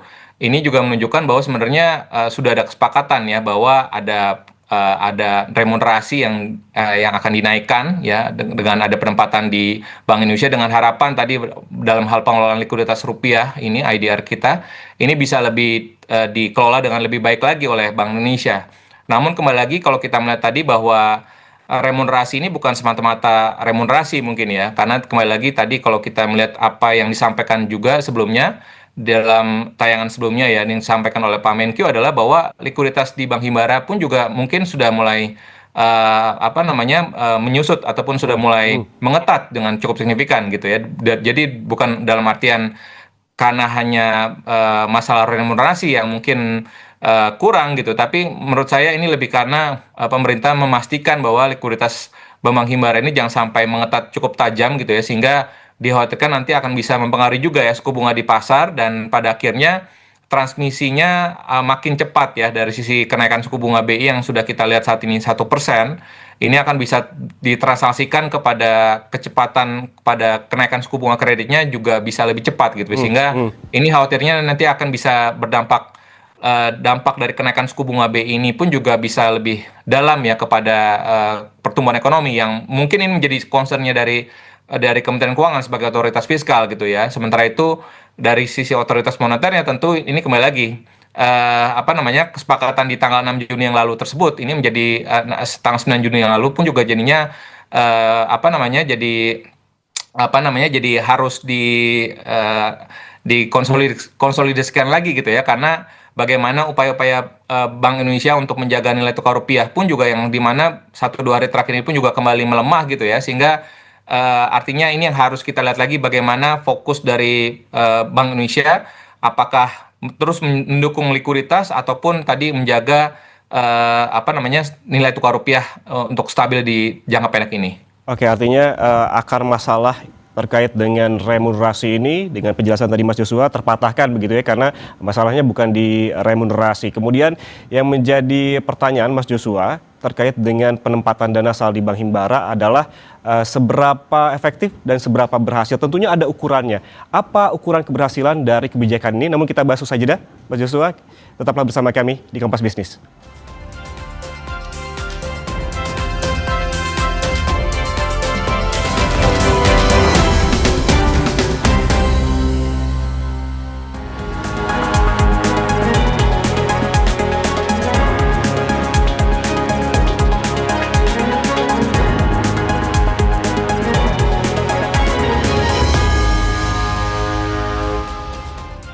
Anda masih bersama kami di Kompas Bisnis, Saudara, dan kita lanjutkan kembali pembahasan terkait dengan dana SAL sebesar 281 triliun rupiah yang kembali ditempatkan di Bank BUMN bersama Kepala Ekonom Bank Permata Joshua Pardede. Mas Joshua, terkait dengan ukuran keberhasilan, sebetulnya apa sih ukuran keberhasilan dari kebijakan ini? apakah berhenti di kuatnya likuiditas bank? Ya, sebaiknya memang kita jangan berhenti di dalam kondisi likuiditas saja ya, karena memang itu kembali lagi ya, kalau kita melihat dalam hal ini, yang perlu menjadi ukuran yang sebenarnya adalah apakah memang pertama, apakah kredit baru yang tersalurkan ini benar-benar merupakan pembiayaan baru yang menggerakkan produksi, bukan sekedar pembiayaan ulang ya, ataupun refinancing ya. Yang kedua adalah apakah suku bunga kredit yang pada bulan Mei saat ini yang lalu itu berada di kisaran 8,7%, ini mengalami penurunan yang cukup nyata yang bisa dirasakan oleh pelaku usaha. Yang ketiga, apakah kredit UMKM juga bangkit ya dari yang saat ini flat 0,6% dan juga kredit modal kerja UMKM masuk sudah dalam kontraksi 4,5%. Apakah ini sudah akan ada perbaikannya, dan berikutnya juga adalah apakah kredit yang mengalir ke sektor-sektor yang menyerap tenaga kerja ini seperti industri pengolahan, pertanian, konstruksi perumahan, perdagangan, dan juga logistik, ini apakah sudah mengalir ke sektor-sektor tersebut? Karena pada kenyataannya kalau kita lihat data PMI yang juga dirilis oleh S&P kemarin menunjukkan bahwa di bulan Juni itu mencatatkan penurunan penyerapan tenaga kerja dengan laju paling tajam sejak September 2021, dan ini merupakan warning yang cukup jelas ya, cukup nyata bahwa kredit yang tumbuh double digit tersebut ini belum berbanding lurus ya dengan penyerapan tenaga kerja. Dan kalau kondisi ini terus berlanjut, artinya kebijakan SAL ini ya dalam hal likuiditas perbankan cukup berhasil, tapi dalam hal bagaimana dampaknya kepada ekonomi dan khususnya pada sosial ekonomi ini juga belum kelihatan signifikan gitu ya. Dan perlu kami highlight sekali lagi bahwa karena SAL ini adalah cadangan fiskal negara dan bukan dana abadi untuk tadi memperbesar kredit perbankan gitu ya. Dan yang harus kita tekankan lagi adalah penggunaan SAL yang terlalu agresif ini juga bisa menambah tekanan permintaan tanpa memperbaiki sisi produksi. Jadi artinya ini yang harus kita cermati juga bahwa penempatan dana SAL di perbankan himbara ini jangan dinormalisasi seperti itu ya, sehingga ini harus juga diberikan batasan gitu ya. Betul, sehingga tadi kembali lagi jangan, dan perlu diberikan ukuran-ukuran tadi itu supaya dibuktikan gitu ya, agar tadi dampaknya juga bisa dirasakan oleh masyarakat luas, khususnya kepada UMKM dan juga masyarakat menengah ke bawah. Oke, kalau ngomongin batasan berarti lebih penting mana, batasan waktu atau batasan nominal yang perlu dilakukan?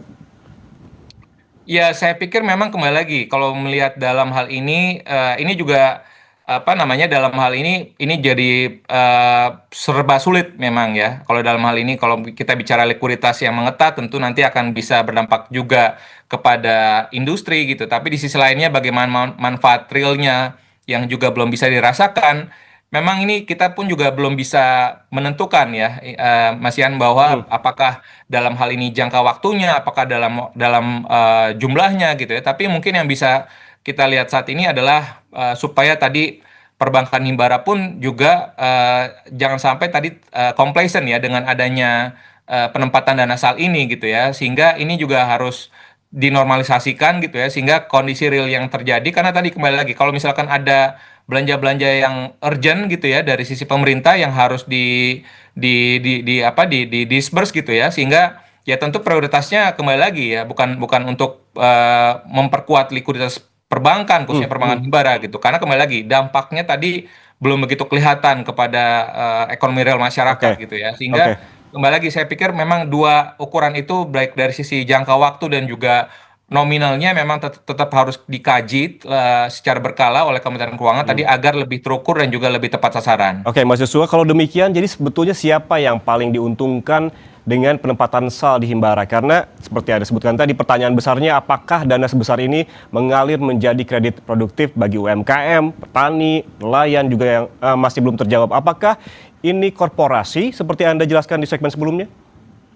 Ya, sepertinya demikian ya, karena kalau kita melihat tadi dari sisi pertumbuhan kondisi likuiditas perbankan masih terjaga dari sisi permukaannya, namun tadi pertumbuhan kredit yang double digit tadi itu kelihatannya masih mengalir kepada sektor-sektor ataupun segmen korporasi yang besar-besar gitu ya, dan kita juga perlu melihat lagi lebih dalam lagi apakah sektor-sektor ataupun segmen korporasi tersebut ini berdampak signifikan ataupun memiliki dampak multiplier efek kepada masyarakat, itu juga harus dikaji ulang lagi gitu ya, karena kalau memang tidak ada dampaknya artinya kan ya kembali lagi artinya dengan sendirinya kalau tadi Kementerian Keuangan mendukung bahwa ini bisa mendorong pertumbuhan ekonomi, artinya eh, ya dalam artian bahwa dampak kontribusi dari UMKM ya dan juga masyarakat menengah itu tidak berdampak signifikan kepada perekonomian gitu ya. Dalam artian berarti ini jadinya kontradiksi gitu ya pernyataannya gitu ya. Karena kembali lagi kalau kita melihat faktanya bahwa justru UMKM lalu juga konsumsi masyarakat kelas menengah itu berkontribusi paling besar kepada perekonomian dan ya kembali lagi kita balik lagi kepada angka pertumbuhan ekonomi apakah itu juga real gitu ya karena yang dirasakan oleh masyarakat kelas menengah dan juga UMKM itu tidak sepenuhnya mencerminkan angka tersebut gitu ya. Kembali lagi ini jadinya semuanya jadi tidak konsisten gitu ya. Sehingga makanya ini harus dikaji ulang lagi dalam hal ini bagaimana tingkat produktivitas dari penempatan sal ini dan juga tadi bagaimana khususnya dalam hal ini belanja-belanja pemerintah ya agar tadi bisa tepat sasaran dan juga karena kuncinya memang dalam hal ini adalah bagaimana fiskal berperan penting dalam kondisi di tengah gejolak global dan juga masih adanya headwinds dalam domestik sendiri gitu ya sehingga kita perlu melihat dengan lebih objektif lagi bagaimana fiskal ini benar-benar harus bisa berdampak signifikan ya untuk bisa mendorong tadi ekonomi masyarakat. Oke, fiskal sangat berperan penting untuk mendorong ekonomi masyarakat. Tapi pertanyaannya Mas Joshua, agar UMKM, petani, nelayan, sektor real seperti yang Anda sebutkan tadi, bagaimana ini bisa mendapatkan manfaatnya? Apa yang perlu dilakukan? Apakah penempatan sal di Himbara harus disertai juga dengan kontrak kinerja? Ya mungkin itu yang harus dicontoh juga ya oleh Kementerian Keuangan karena kalau kita merefleksikan apa yang insentif yang sudah diberikan oleh Bank Indonesia KLM itu kan memang Bank Indonesia juga sudah memberikan memberikan guidance gitu ya sektor-sektor mana saja yang diarahkan oleh perbankan bisa diarahkan oleh perbankan untuk dalam hal ini penyaluran kredit karena kalau hanya dibebaskan saja begitu saja gitu ya artinya ya perbankan Himbara ini bisa aja menyalurkan kredit kepada sektor-sektor padat modal yang dampaknya kembali lagi tidak akan signifikan dan justru tadi karena PMI manufacturing tadi kita lihat di bulan Juni sudah kontraksi gitu ya artinya ini potensi untuk terjadinya penurunan jam kerja buruh tenaga kerja dan juga potensi terjadinya PHK ini makin besar sekali gitu ya sehingga ini yang harus di review lagi dalam hal ini jangan sampai tadi tidak ada batasan ya khususnya dalam hal ini sektor-sektor mana saja yang diberikan agar tadi perbankan pun juga bisa mendapatkan guidance gitu ya dan agar tadi dalam hal ini perbankan pun juga tadi tidak produktivitas dari penyaluran kreditnya pun juga bisa lebih meningkat tadi untuk bisa mencapai mendukung produktivitas untuk mendukung tadi pertumbuhan ekonomi yang lebih berkualitas. Atau sebetulnya Mas Joshua, kita sebetulnya tidak terinformasi dengan jelas terkait dengan seberapa efektif penempatan dari sal di Himbara itu terkait dengan dampaknya termasuk kepada UMKM dan juga sektor real. Jadi artinya seberapa penting sih pemerintah termasuk BI dan juga OJK secara transparan dan juga berkala untuk menjelaskan kepada publik terkait biaya dana, imbal hasil hingga juga dampak terhadap ekonomi real. Ya, ini makanya semestinya ada kajian ya dari khususnya dalam hal ini Kementerian Keuangan karena kan yang memiliki dana salnya kan tentu ke Kementerian Keuangan. Ya, artinya kalau misalkan produktivitasnya rendah, ya harusnya dikaji ulang dan ditarik gitu ya dan tidak ada ya perlu dinormalisasi karena gitu ya. Karena sekalipun memang tadi dampaknya tentu likuiditas gitu, tapi kembali lagi karena kan makanya mana ini yang harus diprioritaskan likuiditas kah atau atau dampaknya gitu ya ukurannya mana gitu karena kalau kita hanya melihat kepada likuiditas saja dan tanpa memiliki dampak kepada sektorial karena memang kembali lagi aktivitas ekonomi dalam beberapa bulan terakhir ini masih cukup mengkhawatirkan gitu ya sehingga ini yang harus dilihat lagi bahwa dalam hal ini ukuran dampak dari terhadap ekonomi realnya itu harus dilihat lebih besar lagi gitu ya ketimbang kondisi likuiditas gitu ya karena ini yang harus karena kalau kita bicara likuiditas semestinya ya kalau kita bicara KBMI 4 dibandingkan KBMI 3 dan 2 dan 1 tentunya akses pendanaannya jauh lebih banyak peluang-peluangnya gitu ya jadi artinya jangan hanya mengandalkan dana sal saja gitu ya sehingga ini yang harus kita lihat lagi bahwa jangan dinormalisasi karena kembali lagi ini dana sal ini adalah cadangan fiskal negara dan bukan dana abadi untuk memperbesar kredit perbankan gitu ya. Ini yang harus dipahami secara betul dan karena kembali lagi kalau ekonominya tumbuh, kalau fiskalnya produktif gitu ya untuk bisa menggerakkan ekonomi rakyat, pendapatan real masyarakat meningkat, tentu kan pendapatan masyarakat meningkat, tabungan masyarakat juga meningkat sehingga likuiditas perbankan pun juga semestinya tidak akan mengetat gitu ya, sehingga perbankan himbara pun juga tidak perlu khawatir ya kalau ekonominya benar-benar muter ya. Tapi kalau misalkan tadi angkanya pertumbuhan ekonomi tersebut ini tidak real gitu ya, sehingga ininya kita jadi bertanya-tanya semua gitu ya, apakah kenapa jadi khawatir semua pada akhirnya gitu. Kalau misalkan ekonominya tumbuh tinggi kan berarti kan uang di masyarakat yang beredar kan cukup banyak gitu ya. Dan ini sebenarnya jadinya kembali lagi yang tadi kami sampaikan bahwa semuanya jadi kontradiktif seperti itu. Oke, jadi juga turut dipertanyakan oleh Anda ya terkait dengan angka-angka ekonomi. Mas Joshua, ini terakhir, Menteri Keuangan Purbaya bilang suntikan ke Himbara jadi satu-satunya mesin untuk pertumbuhan ekonomi saat ini. Apakah Anda sepakat atau sebetulnya ada hal lain yang bisa dimaksimalkan? Ya, kembali lagi kalau kita bicara dalam hal ini dari sisi demand kredit ya itu masih relatif terbatas ya. Itu yang harus dipahami juga ya bahwa kredit itu ada sisi permintaan dan juga sisi penawaran yang dimana kalau kita lihat dalam kondisi terjadi shock dari global seperti kemarin terjadi pandemi dan juga saat ini terjadi gangguan harga energi yang meningkat dan juga inflasi yang meningkat, tentu ini akan mempengaruhi juga permintaan ya, permintaan kredit khususnya karena aktivitas ekonomi sudah kita lihat sudah mulai terjadi perlambatan gitu ya, sehingga dan ini tidak bisa dipaksakan permintaan kredit itu meningkat. Artinya harus distimulasi dalam hal ini oleh kebijakan fiskal yang produktif. Nah, bagaimana kebijakan fiskal itu produktif? Ya makanya sebaiknya dana asal itu dialokasikan tadi untuk misalkan untuk memberikan insentif kepada sektor usaha padat karya ya, agar tadi untuk bisa tadi menjaga supaya tadi jangan sampai terjadi PHK. Untuk bisa meningkatkan daya saing dari UMKM kita, untuk bisa meningkatkan tadi daya saing dari industri manufaktur kita gitu ya, sehingga banyak hal yang bisa dialokasikan anggaran fiskal kita, APBN kita ya, dibandingkan misalkan ya sekarang pemerintah lagi mengkaji misalkan MBG dan juga program-program prioritas lainnya, dan ini saya pikir tepat sekali. Artinya ada skala prioritas yang lebih penting lagi tadi untuk bisa menggerakkan ekonomi secara lebih real gitu ya, sehingga nanti harapannya kondisi likuiditas dan juga pertumbuhan kredit pun juga akan dengan sendirinya bekerja secara positif dengan ke arah yang lebih baik lagi. Sehingga yang lebih penting tadi adalah bagaimana supaya dari sisi transparansi dan juga dalam hal ini produktivitas dari sisi belanja fiskal pemerintah ini benar-benar harus terukur dan lebih ditingkatkan lagi. Oke, ada beberapa poin yang bisa kita ambil dalam perbincangan pada hari ini terkait dengan SAL.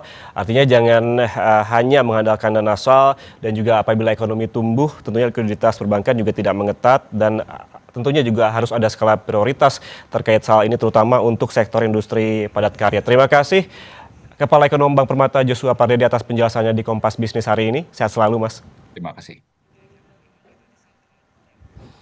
Saudara, jangan kemana-mana karena Sapa Indonesia Pagi akan kembali untuk Anda dengan sejumlah informasi lainnya. Di antaranya Pengadilan Negeri Jakarta Timur hari ini menggelar sidang perdana kasus fitnah dan pencemaran nama baik Jokowi terkait tudingan ijazah palsu atas tersangka Tifausia Tiasuma atau Dr. Tifa. Sesaat lagi kami kembali untuk Anda.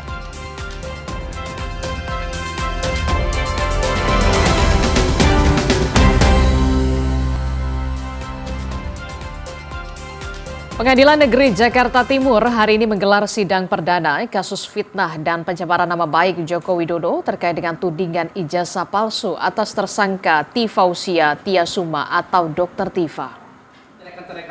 Humas Pengadilan Negeri Jakarta Timur menekankan awak media diperkenankan meliput secara live selain di tahap pembuktian atau pemeriksaan saksi.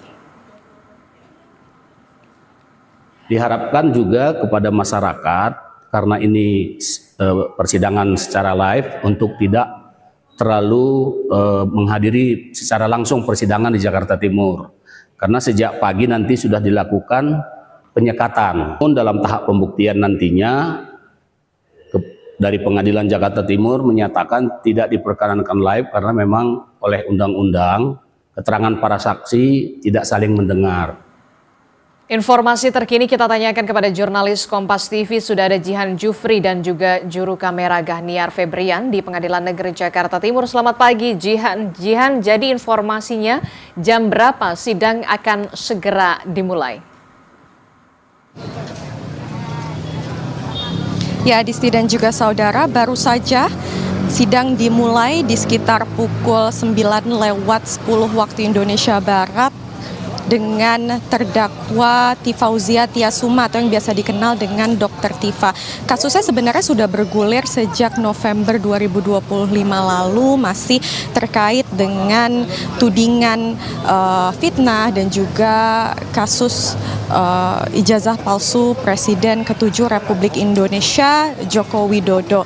Tadi dimulai di sekitar pukul 9:10 waktu Indonesia Barat, diadakan di ruang sidang utama Profesor Kusuma Atmaja dengan agenda utama pembacaan dokumen dakwaan oleh jaksa penuntut umum, yang mana memang hari ini nanti dari Hakim Ketua akan membacakan dakwaan terhadap Dr. Tifa, yakni informasinya ini akan menguraikan, maksud saya jaksa penuntut umum ini akan menguraikan dakwaan materi pokok perkara atas tuduhan kepada terdakwa.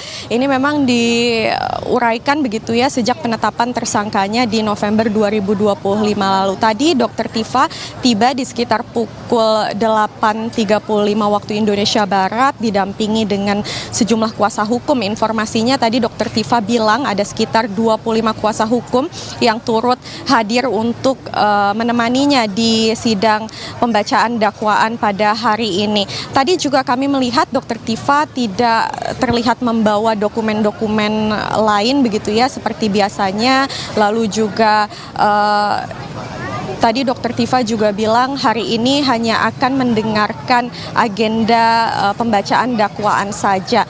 Kami melihat di sini juga sudah terlihat adanya persiapan penjagaan dari Polres Jakarta Timur, yang mana di sini juga kami melihat adanya kursi-kursi dan juga monitor TV yang disediakan di area luar pengadilan untuk para pengunjung yang memang tidak bisa menyaksikan persidangan di dalam. Ini bisa menyaksikan persidangan di area luar menggunakan monitor. Berikut pernyataan lengkap, tadi kami sempat mewawancarai Dr. Tifa sebelum dimulainya persidangan. Tentu saja dengan ilmu kami sudah melakukan sebuah pemetaan ya terhadap situasi yang akan terjadi, akan dihadapi ini sidang perdana dan sidang-sidang selanjutnya. Bahkan Pak Alkati di sini sudah disampaikan, kalau melihat dari jumlahnya saksi ya, jumlah ahli dan jumlahnya 709 dokumen, sidang ini akan makan waktu bertahun-tahun sebagaimana pengalaman beliau. Jadi ya kita siapkan stamina ya, kita siapkan stamina, makan yang bagus, vitamin yang cukup, suplemen, dan tentu saja olahraga. Gitu kan Mbak ya? Betul. Itu dia Adisti dan juga saudara pernyataan dari Dr. Tifa sebelum memasuki ruang sidang. Mari kita nantikan agenda sidang ataupun dakwaan yang akan dibacakan oleh jaksa penuntut umum di pagi hari ini. Adisti. Oke, terkait dengan pengamanan di sekitar ruang sidang, apakah ada pengamanan khusus yang diberikan oleh polisi di sana?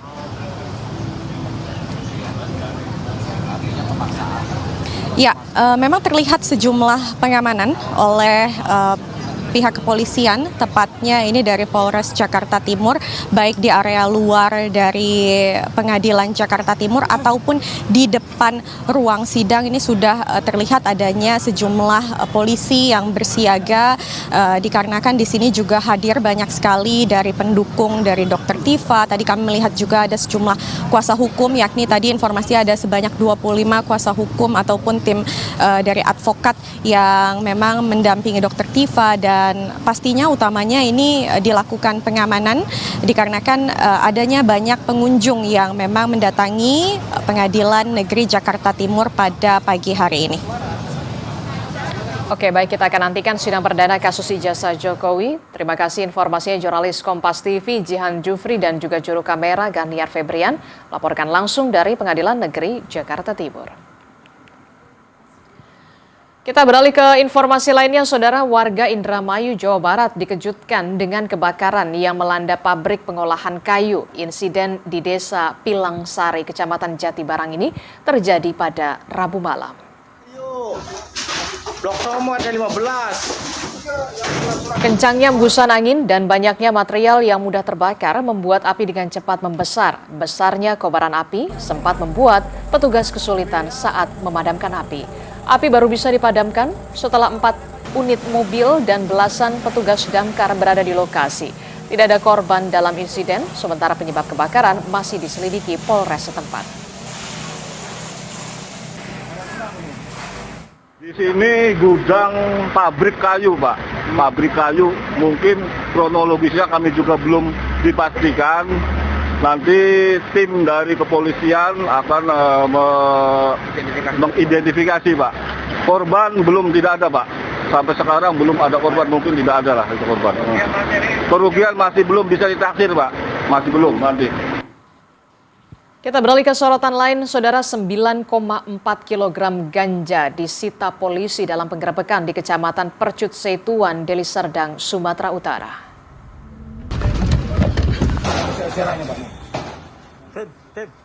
Satres Narkoba Polrestabes Medan meringkus seorang bandar narkoba jenis ganja di Kecamatan Percut Setuan, Deli Serdang.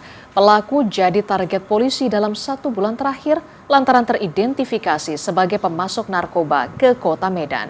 Polisi menyita 9,4 kg ganja yang disembunyikan di semak-semak sekitar rumah pelaku. Sebanyak 9.475 gram ataupun 9 kilo lebih kita ungkap di semak belukar yang AA sembunyikan di luar rumah yang bersangkutan untuk mengelabui para petugas yang melakukan upaya paksa penggeledahan di rumah yang bersangkutan. Informasi penting lainnya masih akan kami hadirkan sesaat lagi, jadi tetaplah bersama kami dalam Sapa Indonesia Pagi.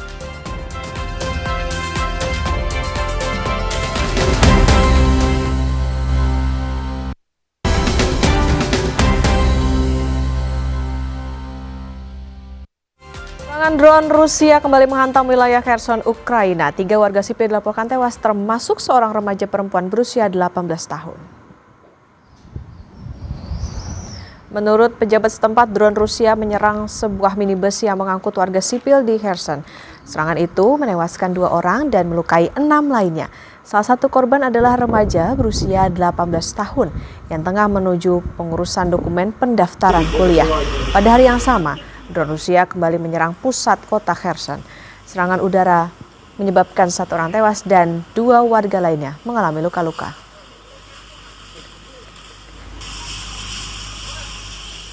Їхала на роботу о 7 годині на маршрутці. І ми від'їхали тільки одну зупинку, під'їжджали до другої зупинки. І дрон цілеспрямовано вдарив в бік маршрутки, там, де сиділи люди. Поряд зі мною сиділа моя дочка, 18 років, Світлана.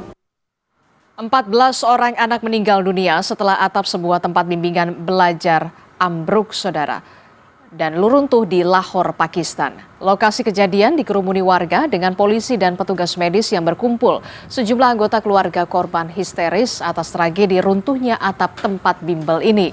Selain menewaskan 14 orang anak,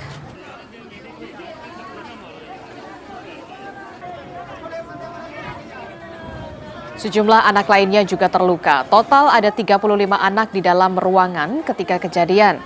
Tim penyelamat bergegas mengevakuasi korban dari runtuhan. Diketahui sedang berlangsung pekerjaan konstruksi di lantai atas tempat bimbel, sementara anak-anak sedang belajar di lantai dasar. 2 orang termasuk pemilik bangunan telah ditahan untuk pemeriksaan. हमारे जो बच्चे हैं आसपास के मोहल्ले के 14 जो हैं वो शहीद हो चुके हैं, अल्लाह को प्यारे हो गए हैं, और दूसरे जो हैं टीचर हैं और दूसरे बच्चे जो हैं वो अभी इलाज हैं हॉस्पिटल में admit. Dan informasi tadi menutup jumpa kita di Sapa Indonesia Pagi. Saya Putri Oktaviani. Dan saya Adis Larasati. Terima kasih atas kebersamaan Anda di Sapa Indonesia Pagi. Sampai jumpa.